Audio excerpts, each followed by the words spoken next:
Hey guys, what's up? We're back with episode number 4 of the Columbus Blue Jackets franchise mode, and we don't have a ton to do in this video. We're going to get some simulation done, see how the roster's looking, maybe make a couple minor trades. One of the first ones we do have to make, though, is with Gustav Nyquist. He's not happy. We went over this in the last video. He's got a pretty decent contract for the next 2 years. He's not happy. He doesn't fit on our team, and so we're going to move on from him just to keep him from holding us down cap-wise for the next few years. And not that we need the cap space. You see there we have 15 million available. But the thing is that Gustav Nyquist can still play. He's still a third liner. And we're just sitting here wasting him. So if somebody will take him, I'd like to move on from him real quick. And so I'm going to take a look for a trade for Goose here.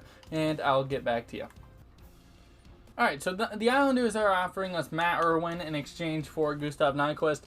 It's not a lot of value back, but the thing is that Gustav, he doesn't have a lot of value. He's just being wasted here, and the cap space is just being wasted. Whereas, maybe if the team does well somehow, maybe we can add pieces where we wouldn't be able to do that if we kept Nyquist. So what I want to do is maybe look in free agency and sign somebody to keep us above the cap floor. We'll have to double check on that.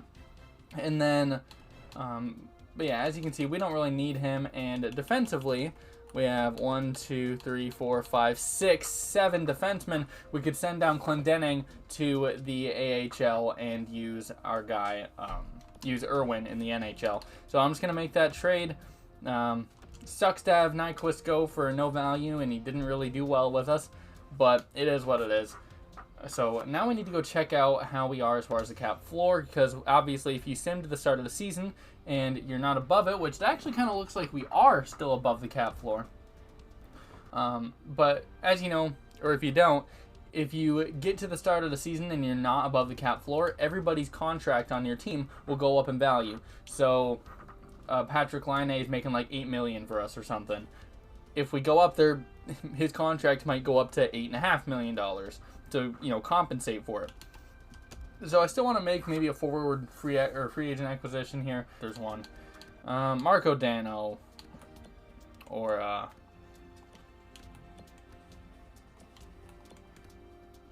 yeah, let's sign Marco Dano here. Wants a 2-way deal, which is fine with me. Actually, no, I'd like to give him a 1-way deal.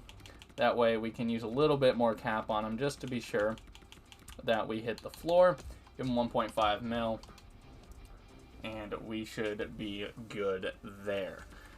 So I'm going to sim up a couple days, get Marco Dano signed and in the bottom 6 potentially. And I will talk to you guys at the start of the regular season. Alright, we're getting done with the preseason here. Marco Dano is not in the lineup. He's on our scratched list. He doesn't fit as well as our bottom 6 is currently done up right now. But I'll show you the roster for opening night up against the Red Wings. And then once we get done with that, we're going to get into the regular season simulation. We'll get through a couple months in this video. So we have Texier, Domi, and Laine. My hope is that Texier, even though he's listed as a third liner, and we're overplaying him a bit, my hope is that since he's playing with Domi and Laine, that he will play well, and plus he's got really good chemistry up here. So I hope that this line can produce for us. With Bjorkstrand, Roslovic, and Atkinson on the second line, I'm hoping that playing with Bjorkstrand instead of Texier, whoever we had on the second line last year, hopefully that brings Atkinson back up in overall. Obviously you can see he's a 79, but he's still listed as a second line player, so that means that it's just his morale is down. Then we have Hinostroza, Foudy, and Foligno, 2 free agent acquisitions in the last video. Hinostroza and Foligno. We're bringing Foligno back to the team. We got Foudy there at center. He is good. He's a good depth piece. He's young, and hopefully he can develop into a second-line center for us in the future. And then we've got Bemstrom, Jenner, and Robinson there on the 4th line. And then on defense, it's kind of rough. We got Werenski and Dean Kukin, and then Gavrikov and Forsling, who are getting a +3, so it's basically like they're 82s. And then we have Mikko Lehtinen and Gabriel Carlson. One thing is that we literally do not have a single right-handed defenseman after moving on from Seth Jones. And so that is going to be an issue, but we can address it later in the season or maybe in the next following off season. As far as the AHL, we've got Cole Perfetti down here. Obviously, we got him in the Seth Jones trade. We have him up on the first line with Cliff Poo and Zach Senyshyn. They're not getting insane chemistry or anything, but they got a +1. My hope is that Perfetti and Senyshyn can play well, obviously one being a playmaker and Senyshyn being a sniper. I wonder if he's a sniper as well. Is there anybody else we could put up here to get a +3? No. Okay, so it's fine. We can have Cliff Poo there. It's not a big deal. And then the defensive group is kind of rough as well down here. And obviously we have Stuart Skinner in the net. He is an 80 overall. And it'd be cool to be able to have him as a backup. But he's not quite there yet. So depending on how well he grows this, over the course of the season, we might be able to move on from one of Korpisalo or Elvis Merzlikins and see what our goaltender tandem is going to look like near the end of the year. Obviously, both of these goalies are expiring after the season, so we're going to have to make some decisions with them anyways, and maybe Stuart Skinner will make that decision a little bit easier for us. But you saw the opening night roster, you saw the AHL, and now we're just going to hop into Game 1 here against the Detroit Red Wings to start out the season with the Columbus Blue Jackets. Technically Year 1, or Year 2, however you want to put it. Nyquist gets one on Korpisalo. All right, let's get done with the first period. Vinny Hinostroza with his first goal as a Jacket ties it up against Thomas Greiss. Second period, 3-1. Cam Atkinson gets a goal, and Liam Foudy. The players who we want to do well are doing well so far in this game. So let's get done with it here. 3-2. Nyquist gets another one. I wonder, he must have been one of the top picks in this draft. I don't remember because it's been about a week since I've been here. So either way, he looks like he's going to be good for Detroit, and we win our first game of the season. Vinny Hinostroza with 3 points. Yeah, there it is. There's our first game of the season. Let's get some simulation done. I will see you guys in about a month. Alright, so we're getting up to the end of month number 1 here. Obviously, you see our record is not very good. It's 3-4-2, but it's about what we expect. Oliver Bjorkstrand leading the team with 6 points. We're not scoring a lot of goals, and so maybe we can make some line changes to fix that up. But let's hop in here and see how each individual line is doing. Texier on the first line has 2 points and is a -9. And wow, okay, so this line is not doing good. Max Domi with 1 assist and no goals in 9 games needs a -10. That is not what you want to see. Rosovic is down to an 81, and he's still listed as a second liner, so his morale is down and not very good either. We're going to make this swap here, see if Cam Atkinson can do better with Domi and Laine, get Texier in, and we will swap him and Rosovic, and then actually we'll play Bjorkstrand on his correct side. But yeah, neither of these lines were doing too hot.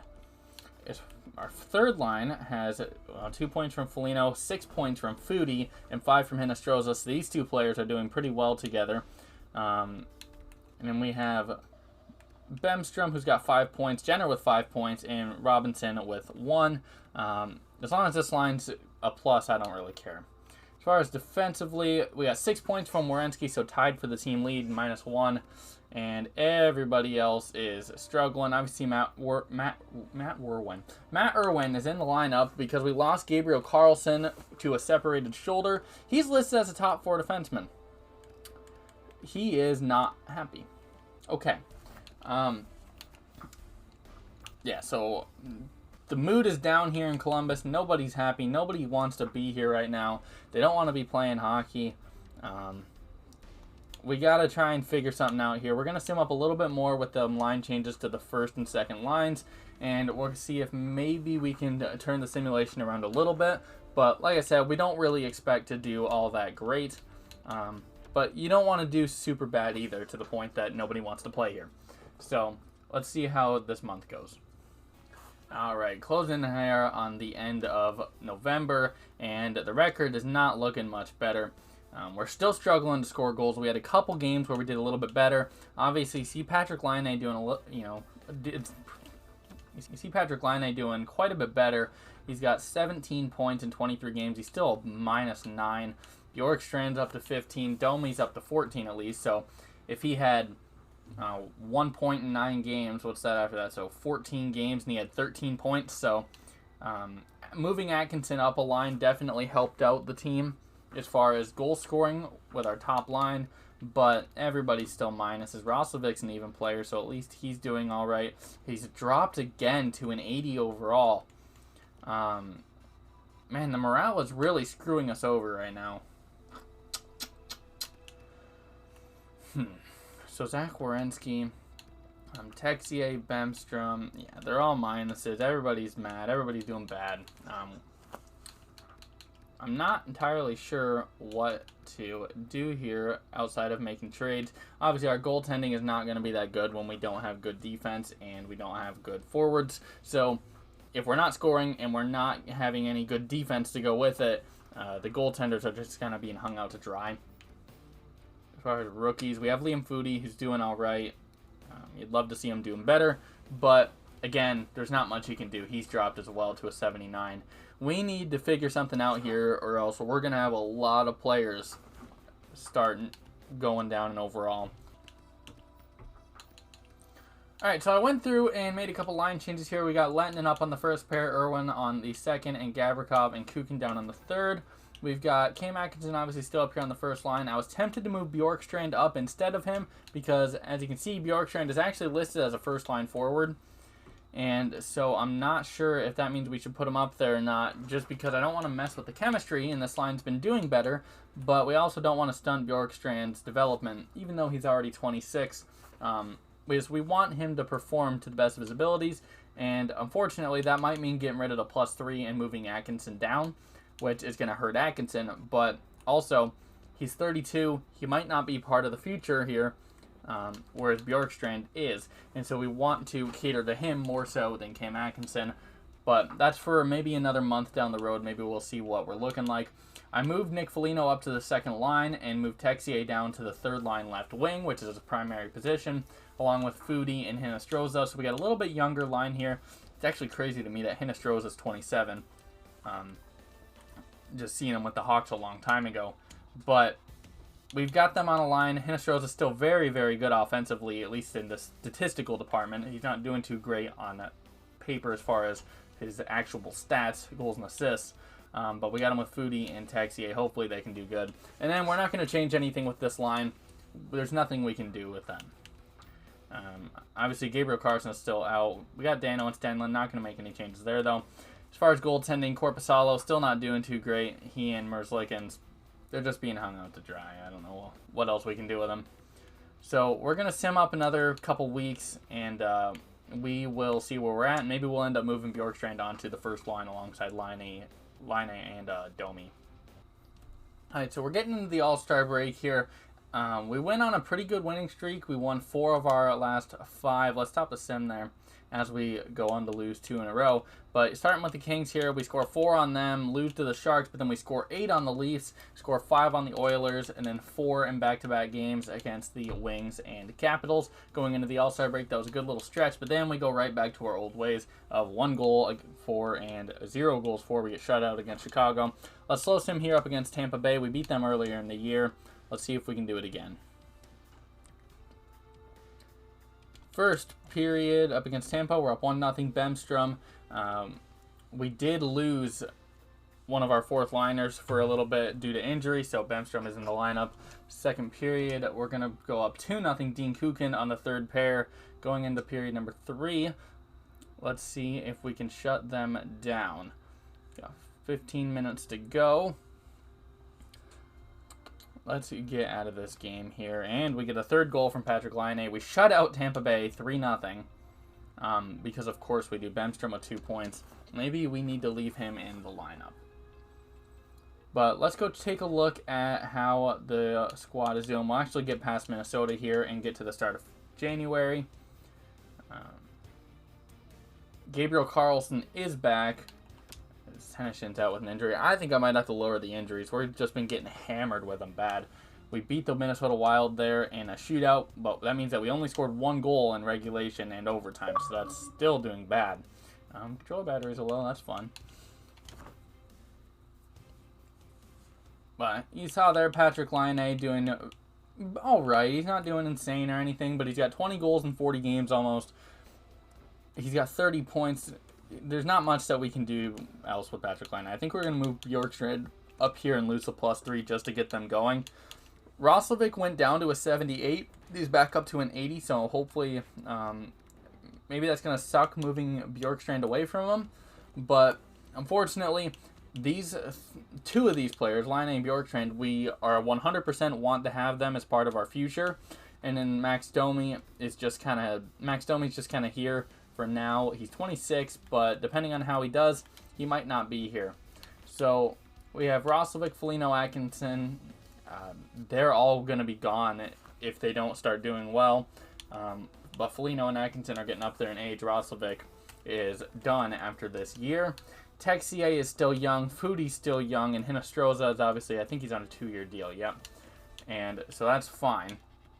And so if this line can continue to play well, I know Texier is actually a minus, and so is Hinostroza, but Texier was a way worse minus up on the second line, and then we move him down and he's doing a little bit better, as well as Fudi's doing good, and Hinostroza, so that line's fine. And then again with the fourth line, there's not much we can do with them. As far as defense, Werenski, -11. I feel bad for the guy because there's not much that we can do to help him. We could go out and add, but we're not a good team, so we don't want to go and add. The other issue is that his contract is up at the end of this year. Now, he's going to be an RFA, but does he want to sign an extension? I'm willing to bet no. The game might still have him. Of course it does. So apparently he wants to sign an extension. Oh, but there's the catch. So look at that money that he wants. So we're not going to worry about doing an extension right now. Max Domi is also going to be gone. He wants an okay contract, but he's going to be a UFA. And we're going to have to decide what we want to do with Max Domi. We have to decide what we're going to do. Obviously, Foligno, he doesn't want to come back. We would understand why he doesn't. He's a vet. He wants to go win. We're not going to do that here. It was a good return for Nick Foligno, but we might end up looking to move him at the deadline. Texier is signed. Fudi and Roslovic are both going to be RFAs. Roslovic could be on the way out. Fortunately, Cam Atkinson signed for a few more years. And then outside of that, this is all just depth. And then we have our two goalies. And we have to decide what we want to do with them.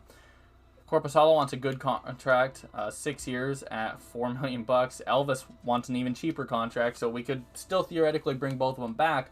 But Stuart Skinner is up to an 81. He's still listed as a minor starting goalie, so we're not going to worry about it for now.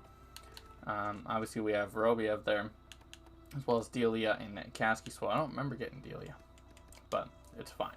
So you see what we're looking like as far as contracts. You know who's going to be up. I think I'm going to end off the simulation there. I'm going to end off the video. Just a quick one, not too long, but it's still important. We need to decide what we're going to do. I want to get your input. And we haven't gotten a lot of input so far, but I'd like to get more. So don't be afraid to leave a comment. Let me know what you're thinking, what you think we should do going forward. Obviously, I think we're going to hold on to Laine and Bjorkstrand.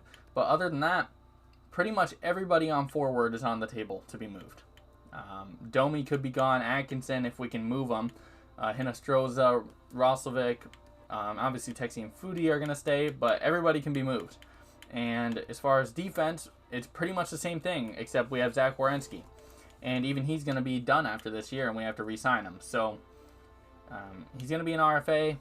That'll help us a little bit, but if he wants a ton of money, we don't want to pay a defenseman $13 million, which he very well could ask for, and I could not blame him. So we have a lot of issues with this team, and we have to decide if we're just going to sell off and tank even more, or if we want to just keep it the same, or if we want to try and add pieces, because we don't want to add somebody huge, but we might want to add small pieces to maybe get us playing a little bit better, because you saw the morale. Our players are not happy. And if nobody wants to be here, then we can't expect to get any better going forward, right? So our locker room chemistry is at 57. People are not happy being in Columbus. And going forward, that could prove to be a big issue. Obviously, Atkinson and Roslovic are both just completely disengaged. Carlson is right there with them, being disgruntled. We might have to move on from all three of these guys. Or at least try to. I don't know what we're going to be able to do with Atkinson. because of that contract. So let me know what you guys think, and I will talk to you in the next video.